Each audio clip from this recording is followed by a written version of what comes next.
I'm GFWilliams and this is my Lotus Exige.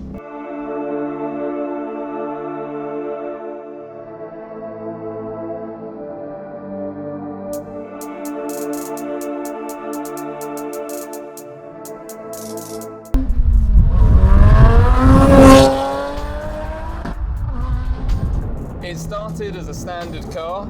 It was one of 3 with liquid yellow paint. And I loved it when it was standard. There was absolutely nothing wrong with it. And to me, that's what made it the perfect base for a project. So let me tell you about some of the modifications. The most important thing is where it started. So I went out to Komo-tec in Germany, who are probably the best tuner in the world for Lotuses. They produce a 460 kit, and they actually had a demo car. The 460 kit is basically about letting the engine breathe better and have more air. The most important thing about it is there's a charge cooler, and what that means is the inlet is cooled. To add to that, they changed the pulley, which means you can fire more air into the engine. There's a big carbon fibre airbox, and that really helps to suck in the air properly. The standard airbox is actually really restrictive, so this is a key part of it. And as you can probably hear, my exhaust system, which is the whole way back, every single part has now been changed.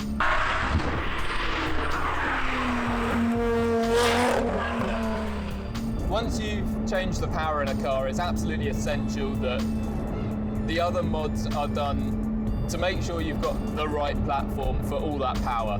I put Nitron 3-way dampers on, which have adjustable height, compression in both low speed and high speed, and rebound. I was expecting them to be really stiff and challenging and not great on the road, but when I actually got them on, they were really compliant.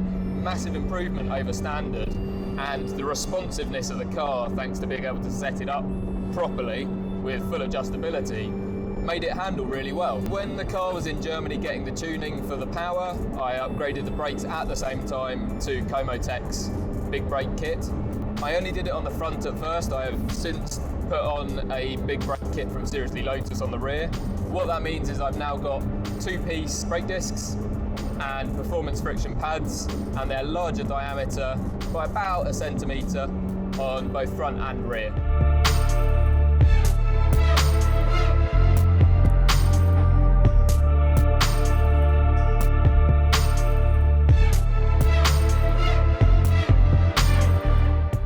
So when I added the power, it's highly suggested that you also put a gearbox cooler in.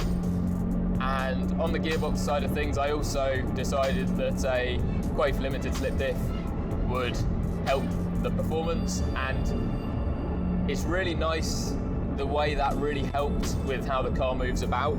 So when you're pushing the car on track, it's a lot more progressive on the limit, it's a lot more fun, it's not going to catch you out as easily, and you just feel more at one with the car, which is obviously important when you're on track.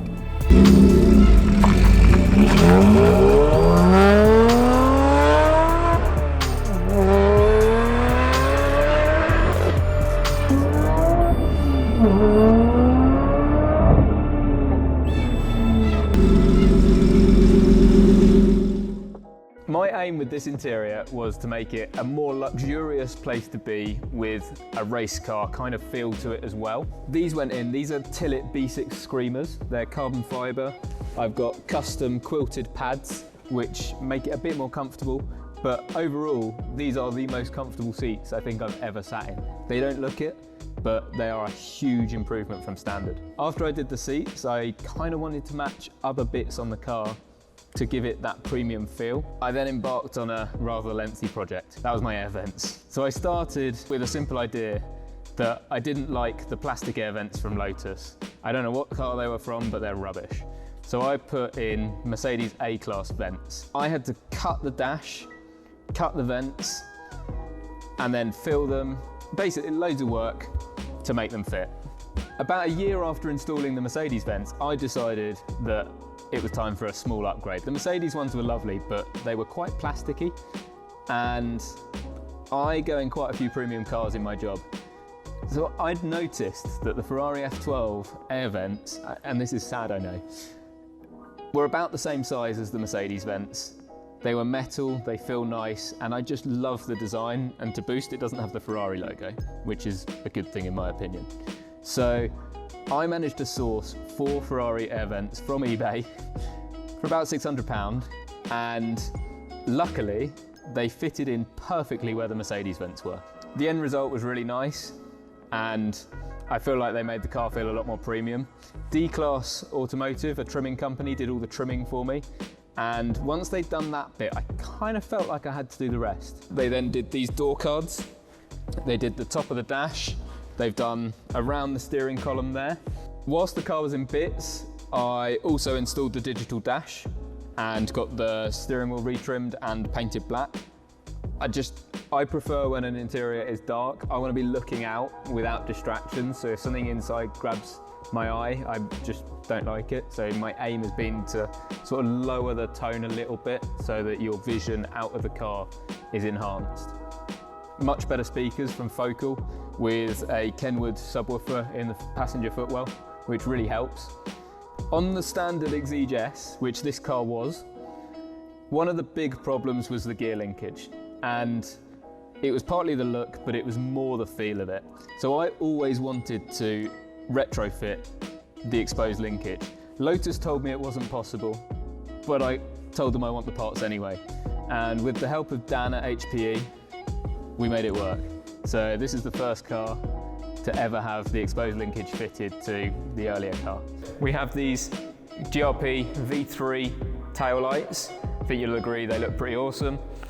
This rear panel is totally custom with the logo under the lacquer, which is pretty special. That was done by KSD Custom Paint.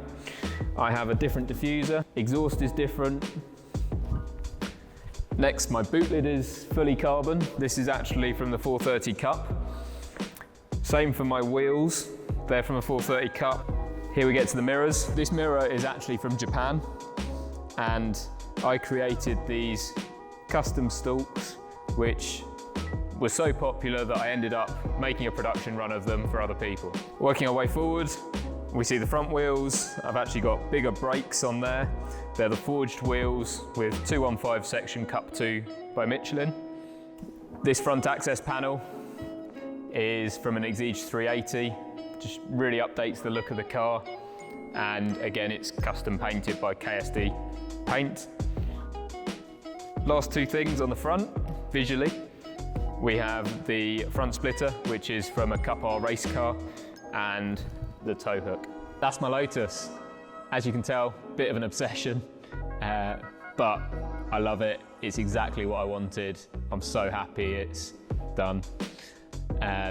If you like the video, please subscribe, give us a like, and follow me on Instagram on either Hellslow or @GFWilliams.